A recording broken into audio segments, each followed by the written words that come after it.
Have you ever walked into a room and immediately felt that something was wrong, even though no one has said anything? Maybe you noticed someone's expression change. Perhaps you felt the tension between two people. Before you realized what you were doing, you started adjusting yourself to make everyone more comfortable. But when did sensing someone's emotions become a responsibility to manage them? Today, we're talking about the hidden cost of being the sensitive one. Welcome back to the Empowered Healer podcast. I'm Songbird Grandmother, and this season we're exploring the relationship between trauma, spiritual sensitivity, and intuition. In our first episode, we looked at an important question. Did childhood trauma make you more intuitive? Or did it train you to become hypervigilant? And today, I want to take that conversation further. What happens when sensitivity becomes your identity? What happens when it becomes your family role and your responsibility? So before we begin, I want to ask you something. When you enter a room, what do you notice first? Do you notice the actual room, or do you immediately notice how everyone feels? The next time you go into a room, notice that. Do you actually notice the decor of the room? Do you look and see, oh, yeah, they have this kind of lighting or this door there? Or are you just in tuned to the feeling of the room and you're blocking everything else out? Notice that. Notice that when you walk into a room, are you feeling before you're seeing? Sensitive people often recognize subtle shifts, a change in someone's voice, a facial expression, unusual silence, tension between people, a heaviness that was not present before. And I know you've all seen that, those of you who are in the spiritual circles. When you go into a room, people start waving sage around, start doing cleansing rituals, open doors. I remember I used to do readings out of this community space in this bookstore. And, there's so many different people coming in and out. The first thing I do is I'd close the door and I just cleanse the space. And I'd open the back door and release all that energy. Because when you're sensitive, you feel the stagnation in a room, you feel the tension in the room. And if it feels good, you feel that too. You come in and you're like, oh, this feels so good, right? That's why we love our own homes, because we can create that energy. But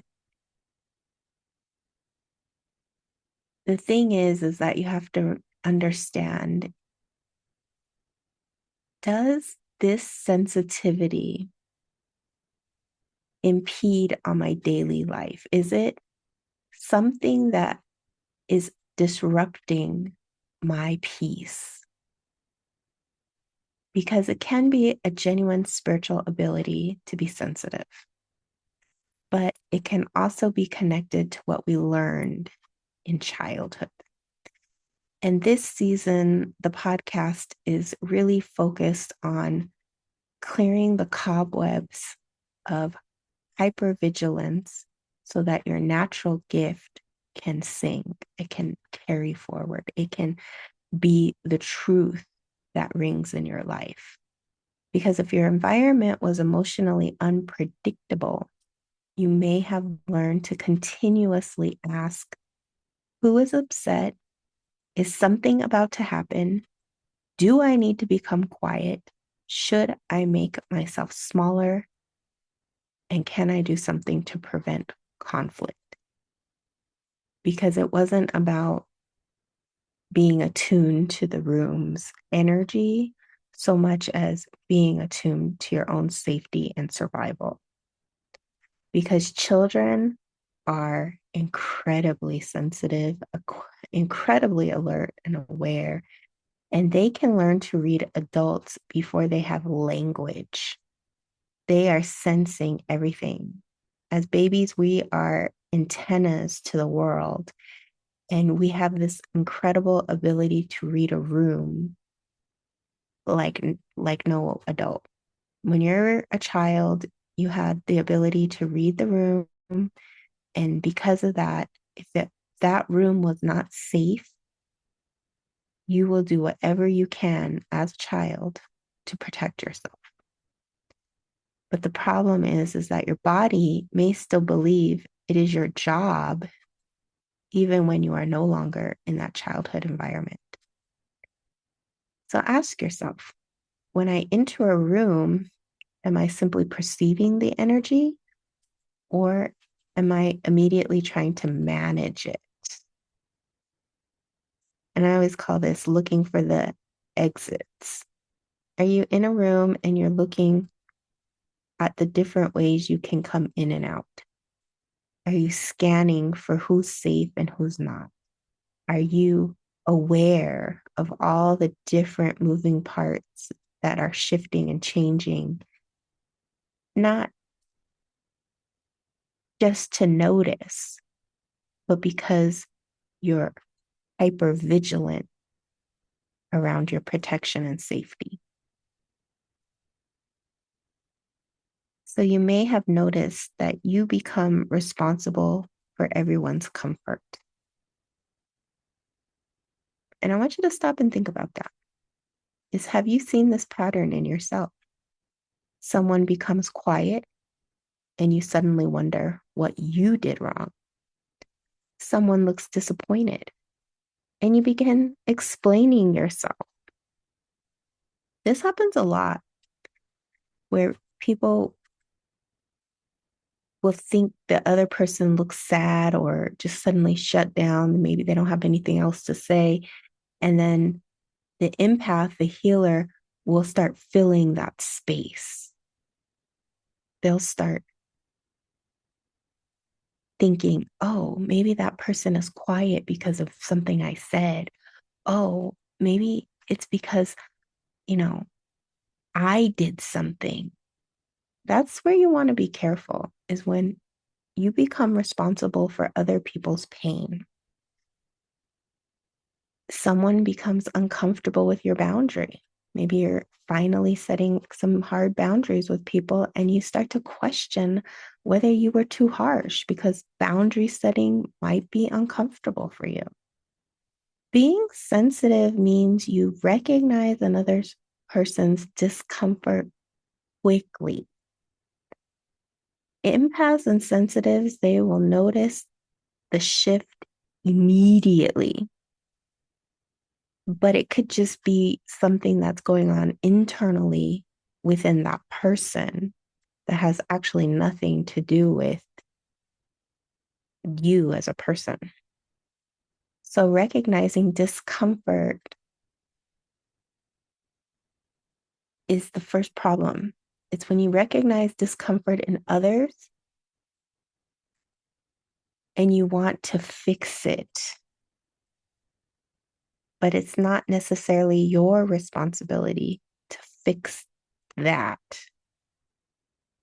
And that's what I really want to talk about in this podcast, is that you can be around people who don't feel good without having to make them feel good. You don't have to make other people feel any kind of way because you can't control that. Sometimes discomfort means that someone is confronting a consequence, like when you're boundary setting. They're hearing something they don't want to hear. Maybe you're giving advice, maybe you were telling the truth. Maybe they have to take time to adjust to a new boundary. being asked to take responsibility. When people are asked to take responsibility, there is a response. And that response is not your responsibility. And sometimes people are learning how to regulate their own emotions. And if you're trying to butt into their emotions, they can't regulate, they can't learn these things. And something I learned in ceremony years ago is that when somebody needs help, they will ask. But before they ask, don't try to take that lesson from them. It reminds me of when I was in a ceremony one time. This woman had just come from LA and she was really letting go of a lot of that pollution from LA, the toxic thoughts, people, things. And she was really struggling with it. And we were in Sedona, and of course, we're in this room full of all the Sedona healers, and they're all trying to rub her feet and give her Reiki, and she's and it was actually making her worse. And I told everybody, I said, back away from her. Let her go in the back room and process whatever it is she needs to process, whether she needs to cry, whether she needs to scream, maybe she needs to laugh, whatever she needs to do, because you're making it worse. Sometimes when we try to fix things, we try to jump in, it actually makes that problem the person is going through worse. They can't hear their own voice. They can't understand their own intuition because they have too much external noise. And sometimes healers will be the first ones to interrupt another person's growth. And here we go, by rescuing them. That's not your job. And so I invite you to think, have you ever changed your answer because someone was disappointed? How often do you do that? Have you ever given more than you intended because saying no made another person uncomfortable, even though you were uncomfortable? Have you ever left an interaction feeling depleted, tired, exhausted, while everyone else felt great? And I'm sure you know that phrase. Oh, I feel so much better now that I've talked to you. And you're like, I need a 10-hour nap. So if so, then you have not only been sensing emotions, but you've been assuming responsibility for them. And I invite you to think about that in your conversations because most empath healers, what they will do is when somebody is talking, they get very into it. They get, oh, really? Wow, that's so horrible. And you're feeding that. And oh my gosh, I just cannot believe that that's happening to you. And you may even get angry, mad, sad, cry. That's taking that on. And then think about your friends and family who are, when you tell them a story, and this is what you get. Uh-huh. Yeah. Oh, that's too bad. Oh, I'm sorry you had to experience that. And then it cuts off and probably goes back to them because that person doesn't take on whatever you're saying. They have no rescuing. They're not trying to fix anything. They're just halfway listening.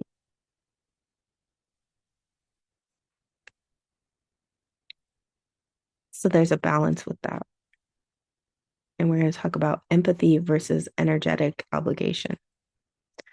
So when you're going, oh my gosh, I can't believe that. Wow, what can we do? How can I solve that? What phone number could we call? Where's a person who knows how to fix that? That's what the healer will do, right? So there's a difference between empathy and energetic obligation. Empathy says, I recognize what you're feeling. Wow, yeah, okay. I'm sorry you're going through that. However, energetic obligation will do, because I recognize what you're feeling, I must fix it, carry it, or change it. Fix it, carry it, or change it. And there's the problem. That distinction changes the way you understand sensitivity.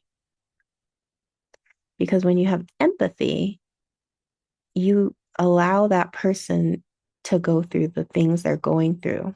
That's what they call holding space without trying to fix it. You're not trying to change it. You're not trying to do anything with that. You're just simply allowing the space for the pain to exist. And in healing work, that's everything. You can tell the person what you see, what you feel, what you believe is the right road for them. If they're asking, if they're paying, if they want it, but you don't impede on it, you don't push it. Empathy just allows it to be there. It allows you to remain connected without abandoning yourself. This becomes really important in relationships because when you give everything to the other and you abandon yourself, you are now crossing a boundary and you are now in energetic obligation, which turns someone else's emotional state into yours. And then this actually creates codependency because now you are either the savior and they are the victim. And now they are going to lean on you for everything. I'm going to pause because that's a big one right there. This is how codependency works, is that when you take on someone else's energy and take it on like it's your own, that other person becomes addicted. It's a two-way street. But the victim, there's always a savior and then there's a victim. The healer is the savior and the client is the victim. And if you don't have those strong boundaries between empathy and energetic obligation, it's all blurry. It's very blurry. You don't take it on. This is energy 101. Do not take on the energy of others, even if it's your husband, wife, spouse, partner, lover, friend, dog, cat. You become energetically sovereign. So if a client arrives distressed and you feel pressure to make them feel better immediately, stop. If a friend shares a problem and you begin to try finding the spiritual explanation or whatever, stop. If a family member is unhappy and you feel guilty for being at peace, stop. Stop. Because sometimes this becomes really bad. I've seen people where this pattern is so bad, they have no boundaries, and that becomes exhausting.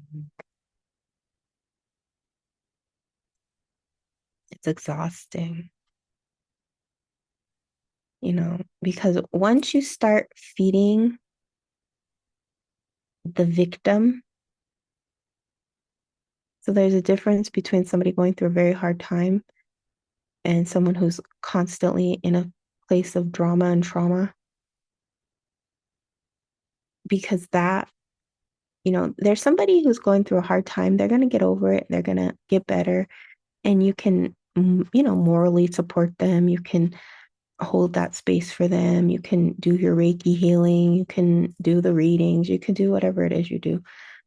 but let them go through the hard time and let them climb their own mountain.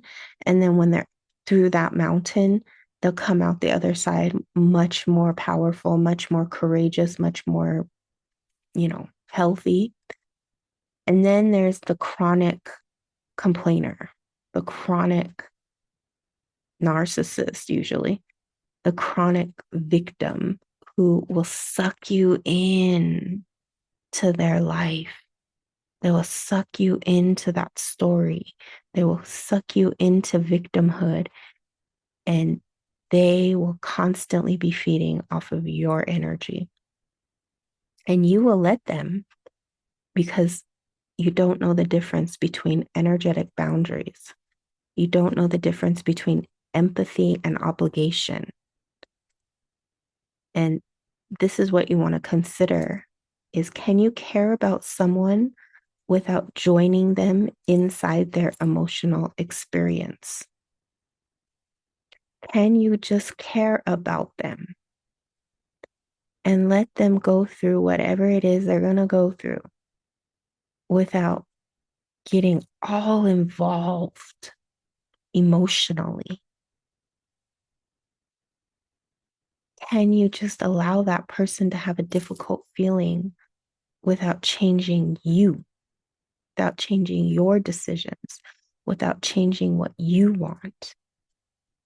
Can you witness someone's pain without taking it into your body? And a lot of empaths, I know you will identify that this, if somebody says they're hurting in that place in their body, you'll start hurting there. You'll feel it. Oh, oh wow. That's how strong empaths are, is that you will feel someone else's pain very strongly. And because it's so uncomfortable for you, you will want to change it. You will want to distort it. You will want to kill it. You will want to get rid of it because now you're hurting, because your body has no boundaries. Your spirit has no boundaries. Your emotions have no boundaries. You have to put those boundaries in place so that you don't get hurt by other people's feelings, emotions, physical pain, spiritual pain, whatever it is. Because without those boundaries, you will feel everything. You will. That's how an empath is built. And it's not coldness, it's discernment, and it's healthy. This is what it takes to do spiritual healing on a professional level, is very strong boundaries. And it's a constant thing, because when you feel other people's pain, you want to get rid of it. It's innate. It's something that is so uncomfortable that of course you want to get rid of it. Of course you want to take a knife and just slash it away. But it's better to learn the boundaries than to just cut everybody out. And at some point, your sensitivity may have become your identity. And it's when we start unraveling this, it can be painful because it's an identity now. It's something that has become part of who you are and how you understand your own personal value. Because you will have become the understanding one, the mature one, the peacemaker. You're the one everybody goes to when they're in trouble. The empath, the healer, the crisis director. And this is where that savior complex comes in, because you're the person that people are always like praising because of the fact that you're always useful, accommodating, and emotionally available. Okay. So when people always say, "Oh my gosh, I'm so happy I called you. Oh, you're always there for me. You're so nice. You're always available. I really appreciate you always picking up the phone when I call. You're so smart. You're so this." And you're getting praise. You're getting rewards. You're feeling good. You feel useful. You have a purpose.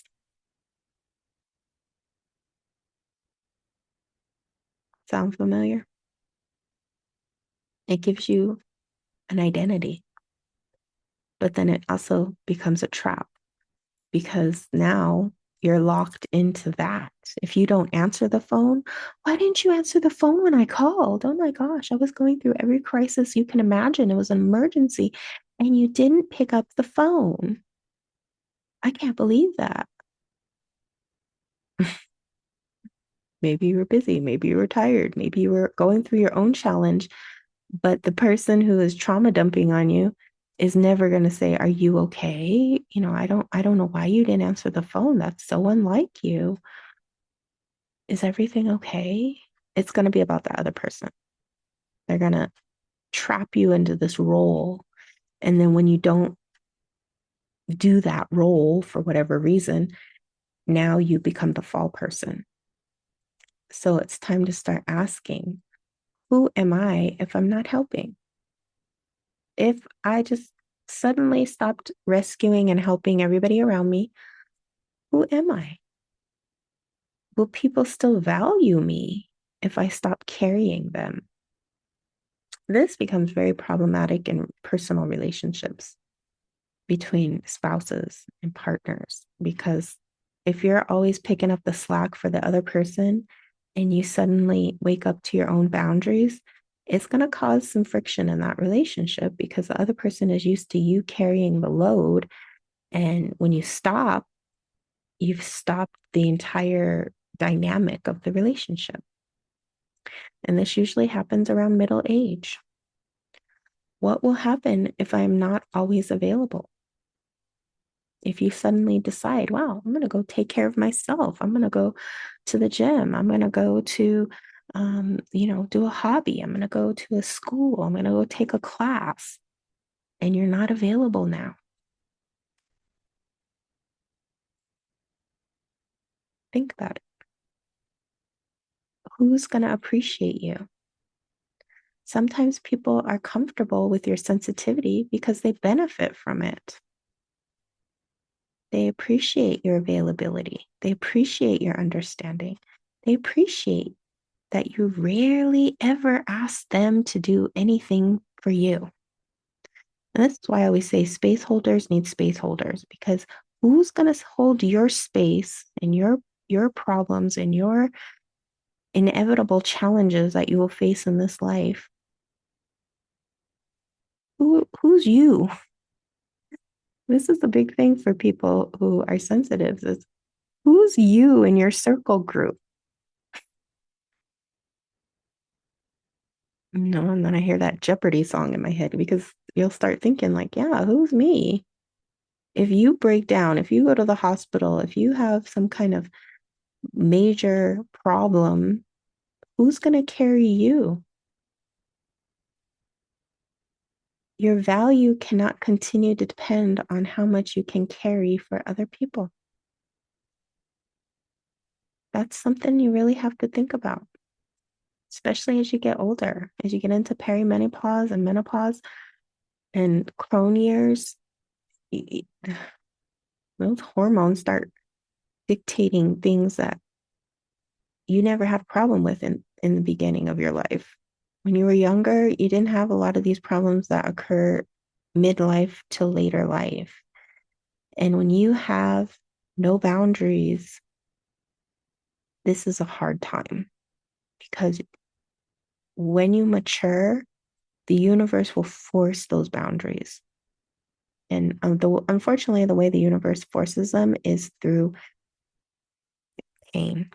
It's through challenges. It's through health struggles. It's through financial struggles. It's through, I can't keep giving without receiving.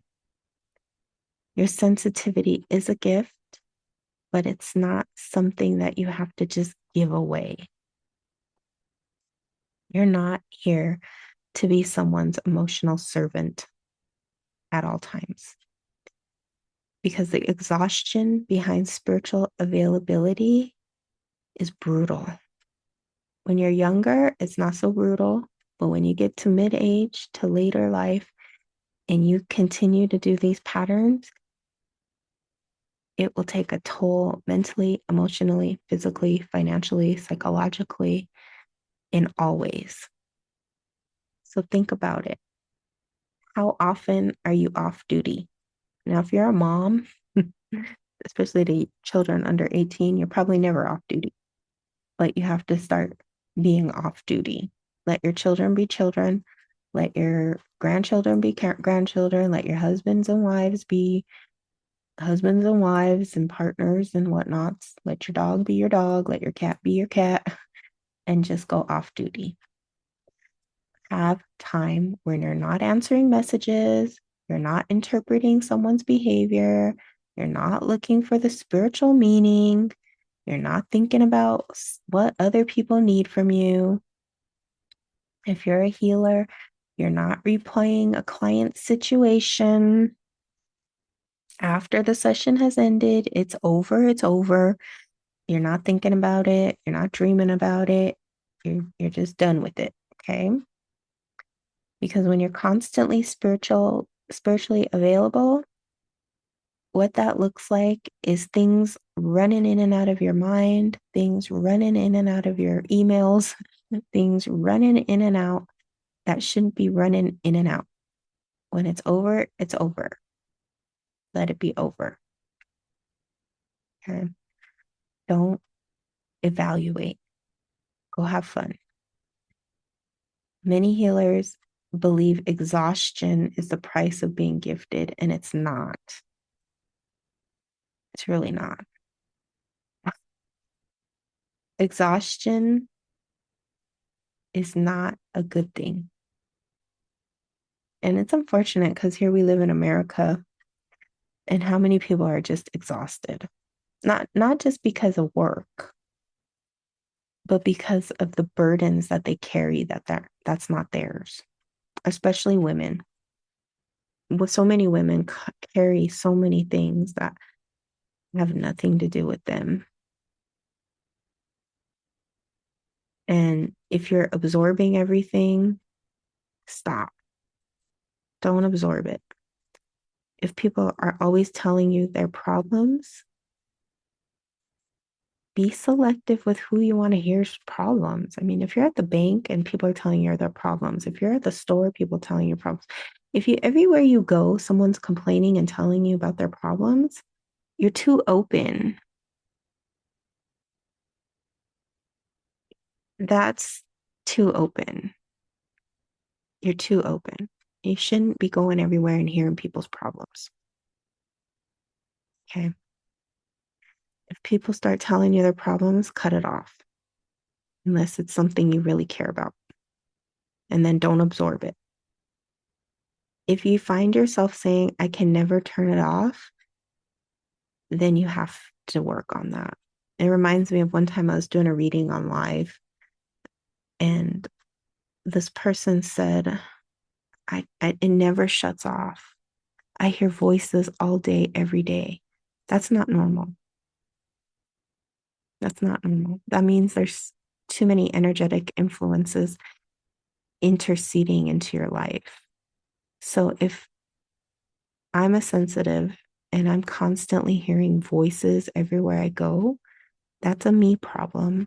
That's a boundary problem. That's a problem with too much influence around me. It's too much interference. It's like a radio station picking up every station. Your antenna should be clear to one station. It should just be one at a time. And when there's too much spiritual energy moving in and through, it's exhausting. And there's so much we can talk about that. But today we're just talking about the basics of what happens when you're too spiritually available. And what you have to do is stop and question everything. Question the belief that spiritual sensitivity requires exhaustion. Because actually, a spiritual gift needs structure. Healing work needs to have a clear beginning and ending. And your energy needs time when it's not available for public use. Whether you are doing this work professionally whether you are just your family counselor, whether you're just learning now, that's like the perfect time to do this, is that your ability to help someone does not create an obligation to help every person who approaches you. You can be selective with your time, energy. You don't have to help and solve everybody's problems. That's why you have specialties. That's why you have boundaries, is because, for example, if you're a medium, mediumship is really exhausting. And I don't think people understand that. But connecting to the other side takes a toll on you mentally, emotionally, physically, spiritually, psychologically. It's exhausting. After a medium reading, I'm always drained. After a ceremony, I'm very tired. I may be elated first and then I'll like have a crash inevitably because it is very exhausting to hold those spiritual powers. And you need time to rest. You need time to clear. You need time to just turn it off. And so you can't be emotionally available to everything and everyone. It doesn't mean you stop caring. It just means that you understand your energy is precious, it's sacred, and you don't want to be carrying it for everything and everyone, especially the people who don't value it. So when you can witness without carrying, that is powerful. That's when your sensitivity becomes really powerful because you have to learn to witness energy without carrying it. It's just like when you see something on the news and you say, wow, that's really terrible.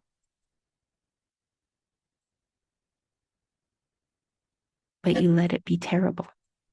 You can pray for it. You can send good energy. You can do whatever, but you don't feel like you personally have to save that fire, that you personally have to go out and, do the work of fire people. You don't have to do that because that's not your job. You do your job, they do their job. You can walk into a tense room and recognize there's tension here, but it doesn't belong to me. There's tension here, but it doesn't belong to me. Feel that. How freeing is that? There is tension here, but it doesn't belong to me. There is disappointment, but it's not my disappointment. I don't have to change it. It's not my decision. I have to stand strong in who I am. You can listen to pain while still remaining aware of your own body. You can finish a healing session without taking responsibility. If the client chooses to do the things you recommend, great. If they don't, great. You have to let it go. And so that's why I always recommend after every healing session, you go outside, you stomp out the energy, you clear it off you, and you let it go. Just let it go. Everybody has to have a good cleansing ritual because you cannot take on all those people's stuff. Witnessing is not the same as disconnecting. You're not building a wall, but you're recognizing that you and the other person or persons are different. You're separate. They have their path, you have your path. And you can meet in compassion without fusing energetically. So when you're compassionate, you're in your power, You're holding that space, you're holding the line, you're allowing whatever is to come, but you're not like taking it in. You're not holding it. You're not trying to control and manipulate it. You're not trying to do anything with it. You're just simply standing in compassion and love without anything. That's pure healing energy. Because when you carry everyone's energy, it becomes very difficult to hear your own intuition clearly. And that's when it gets polluted. And you may mistake someone else's fear for a spiritual warning. You may mistake their urgency as your personal assignment. And you'll get that. When you're working with people, everything's very urgent to them. And some things, are, if they're life and death, they should definitely call 911. But if it's beyond a boundary, beyond, like, let's say you had a reading or a healing session, and then they're calling you about something not related to that, then the proper response is, well, we should book another session, or we should talk about this in that another place. Not everything that comes up is now urgent and important. And because I booked one time, I'm going to continuously drain that energy. This happens a lot. And it becomes a problem when you don't have the boundaries, because you have to have that sacred time and space, and things you can say are, well, when I'm in this space, this is when it's the best. This is when you'll get the answer you need. On a simple email, you may not get that answer. And you shouldn't be sucked into every little detail. So know the boundaries. Because if you don't know whether the heaviness belongs to you or another person, the lines will be blurred. And clear spiritual perception requires separation. That's why people go to healers. They don't go to their mom, their dad, their brother, their sister, their husband, their wife. They go to you. They go to a professional. They go to somebody who is not involved. So I want you to think about a recent situation in which you felt another person's discomfort. Where were you? What did you notice? What happened inside your body? Okay. Notice this when you go places. If somebody's discomfortable around you, if somebody's not feeling good, if somebody's whining, complaining, something, what did you notice first? And what happened inside your body? And most importantly, did you feel the pressure to fix, explain, soothe, or make yourself smaller? If you felt pressure to fix, explain, soothe, or make yourself smaller, you took it on. Okay, you're taking it on. Now ask, was I actually being called to respond, like in a client situation? Or did you just automatically assume responsibility, like with mother, father, brother, sister, lover, child? Did you just think you have to assume that responsibility? Was it asked or was it assumed? Take a breath, place a hand over your heart, and say, I can witness what is present without carrying it. I can witness what is present without carrying it. I can care without becoming responsible. I can care without becoming responsible. I release what does not belong to me. I release what does not belong to me.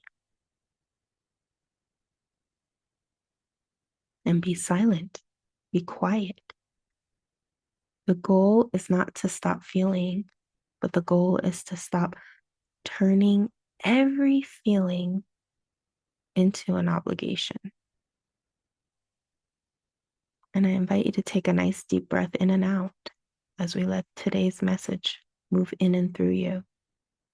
If you recognize that you have been carrying emotions, responsibilities, or energetic patterns that do not belong to you, awareness is the beginning, but it's not going to completely release the pattern. Sometimes these roles are so rooted in childhood, family expectations, or ancestral lineage. And this is the work that I address through my private healing and energetic clearing sessions. These sessions are intended for established healers, practitioners, and women leaders who are ready to release what they have been carrying and develop a clearer relationship with their own energy, intuition, and spiritual authority. So if you're ready to step into your true power, you want to clear this blockage of people pleasing, lack of boundaries, then I invite you to join me in a private session at songbirdgrandmother.com. You can book anytime. There's no pressure to make that decision today. But I do want you to recognize that you are not required to continue carrying something simply because you've been carrying it a long time. This is the perfect time to let go of those patterns of suffering and to step into your spiritual power and your private life of peace. Just imagine that. Before we close, I want to leave you with one question. What would change in your life if you could feel what other people were feeling without becoming responsible for it? What would change? Your sensitivity was never the problem. The problem was the belief that everything you sensed became yours to carry. You can witness without absorbing. You can care without rescuing. You can remain sensitive without abandoning yourself. In this episode, I gave you a new understanding of your sensitivity. Be sure to subscribe to the Empowered Healer podcast and share it with someone who may be carrying more than she realizes. In our next episode, we will explore this question. Were you naturally intuitive, or were you trained to anticipate everyone's needs? Until we meet again, I'm Songbird Grandmother. Thank you for listening. I wish you all the best in your healing journey. Many blessings. Aho.